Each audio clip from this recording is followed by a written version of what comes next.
नमस्कार, मैं रहबर सी बारी।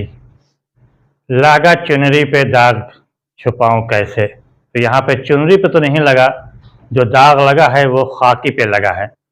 अब सवाल आता है कि खाकी पर दाग तो लगता ही रहता है। अक्सर विवादों के घेरे में खाकी वर्दी आ ही जाती है। कभी किसी हत्या के मामले में खाकी वर्दी का नाम सामने आ जाता है, तो कभी किसी अन्य मामले में। अब ताज़ा जो मामला आया है वो है खाकी वर्दी का लूट में नाम आना। अत्यंत चिंताजनक बात है कि जिस खाकी वर्दी पर सुरक्षा की जिम्मेदारी है, वही खाकी वर्दी जब लूट करने लगे, तो आखिर विश्वास जो लोगों का खाकी वर्दी पर है, वो आखिर विश्वास रहे तो कैसे रहे। जी हाँ, हम बात कर रहे हैं कानपुर देहात के एक थाना के, जहां पर तैनात दरोगा तो एसएचओ और एसआई ने मिलकर लूट किया। 52 किलोग्राम चांदी की लूट किया। जी हाँ, एक सराफा व्यवसायी जो अपने परिवार के साथ बुंदेलखंड हाईवे पर चले आ रहे, एक्सप्रेस वे पर जा रहे थे, घर जा रहे थे, तो औरैया थाना क्षेत्र में जब पहुंचे, तो वहां पर पहले से ही एसएचओ और एसआई 3 अन्य लोगों के साथ वहां पर मौजूद था। जांच के नाम पर उसकी गाड़ी में, जो सराफा व्यवसायी था, उसकी गाड़ी में रखा हुआ 2 बड़े थैलों में रखा चांदी लूट लिया और लूट के वहां से फरार हो गए। पीड़ित जब थाने औरैया थाने पहुंचकर केस दर्ज कराया, पुलिस ने जब मामला छानबीन शुरू किया, तो पता लगा कि इसमें एक खाकी वर्दी भी है। इसमें 2 खाकी वर्दी भी हैं। पुलिस ने अपना जाल फैलाया, औरैया पुलिस ने, और जाल फैलाते हुए पहुंच गए कानपुर देहात के संबंधित थाने में, और वहां के उस एसआई और एसएचओ के घर पे जहां पर वो रहते थे। और जब छापा मारा गया, तो वहां पर लूट के आभूषण प्राप्त भी हो गए। देखिए किस प्रकार से लूट का सामान एसएचओ और एसआई के घर से बरामद हुआ है। कुछ अभियुक्त पकड़े गए हैं, क्या है पूरा मामला? ये 6 जून 2023 की घटना है, जब वादी मनीष सोनी उर्फ सागर, ये निवासी छोटी बाजार खिन्नी नाका, थाना कोतवाली, जनपद बांदा के रहने वाले हैं। इनके द्वारा सूचना दी गई कि लगभग 2 बजे बुंदेलखंड एक्सप्रेसवे से ये बांदा से आ रहे थे और ये में अपने परिवार को छोड़ के ये आगरा कुछ चांदी का सामान लेने जा रहे थे। तो पिलर 244-245 के बीच में एक सफेद स्कॉर्पियो ने इनकी क्रेटा गाड़ी को रोका, जिसमें से सबको उतार दिया। फिर उसमें 2 पुलिस वाले निकले, जिन्होंने चेकिंग के नाम पे इनकी गाड़ी चेक करी, और उसमें 2 छोटे बैग्स में कुल मिला के 30 छोटे छोटे टुकड़ों में चांदी थी, जो कुल 50 किलो थी।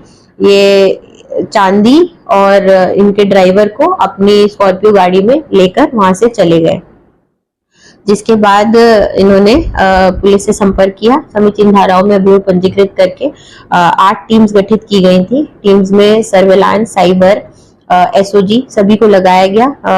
5 अभियुक्त 24 घंटे के अंदर अंदर जीरो इन किए गए। इनके ऊपर मुखबिर मामूर किए गए। इनका मूवमेंट आगे का ट्रेस किया गया कि अब कैसे चांदी को रिकवर किया जाए। तो आज सूचना प्राप्त हुई कि ये जो चांदी थी, इन लोगों ने थाना भोगिनीपुर जनपद कानपुर देहात में कहीं छोड़ के ये लोग घर गए थे, और आज ये इकट्ठे होकर अपने चांदी के बंटवारे के लिए जा रहे हैं। तो इनको जालौन और औरैया के जो बीच में रास्ता है उस पर रोका गया, और वहां पे इनसे पूछताछ की गई। तो इन्होंने पूरी घटना एक्सेप्ट करी। इन्होंने बताया कि पूरी घटना 2 गाड़ियों से हुई थी। आपने देखा कि किस प्रकार से लूट का जो आभूषण थे, 52 किलो चांदी थी, जो बरामद हुआ खाकी वर्दी के घर से। इस संबंध में वहां के एसपी चारू निगम ने क्या कहा, ये भी आप देखिए आपकी स्क्रीन पर। देखा आपने कि चारू निगम ने किस प्रकार से कार्रवाई का पूरा भरोसा दिलाया। इसके अलावा एडीजी ने भी कार्रवाई का भरोसा दिलाते हुए कहा कि खाकी वर्दी के खिलाफ भी कड़ी से कड़ी कार्रवाई की जाएगी। आपके एडीजी ने क्या बोला?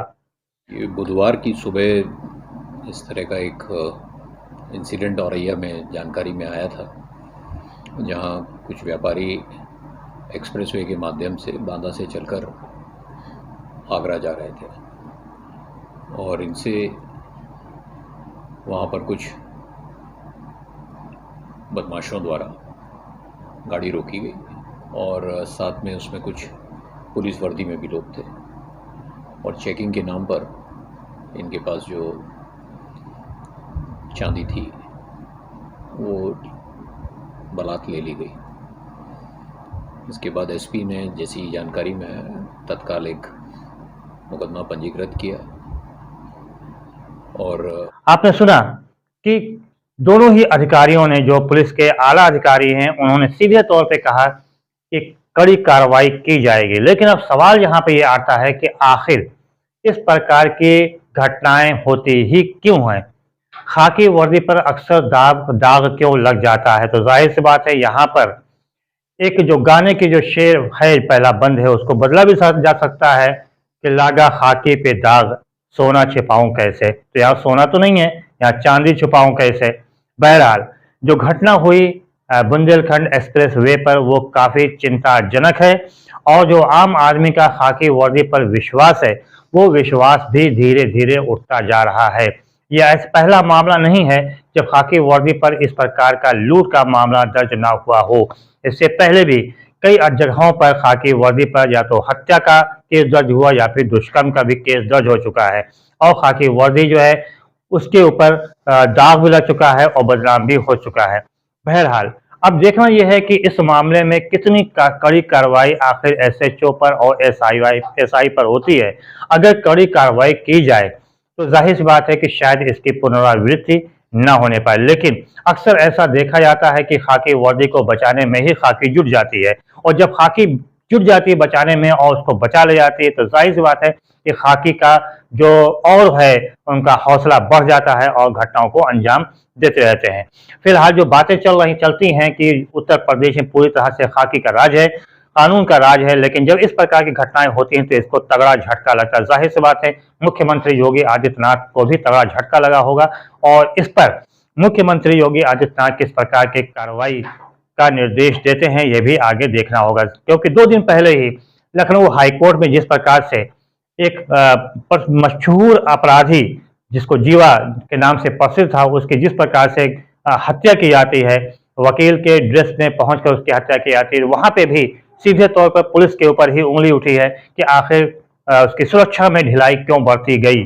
जाहिर सी बात है इससे पहले जब भी उसको लाया जाता था तो वो उसको हमेशा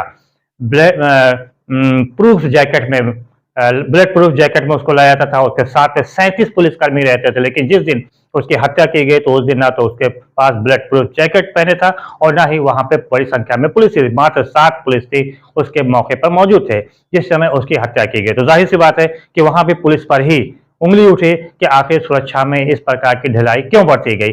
फिलहाल इस मामले में मुख्यमंत्री योगी आदित्यनाथ ने कड़े तेवर दिखाए हैं और न्यायिक जांच बैठा दी है। अब न्यायिक जांच बैठाने के बाद आखिर कार्रवाई कितनी की जा सकती है तो आने वाला वक्त ही बताएगा। आप भी इंतजार कीजिए, हम भी इंतजार करते हैं। फिलहाल रहबर सिबारी को दीजिए इजाजत। बहुत बहुत धन्यवाद। जय हिंद, जय भारत।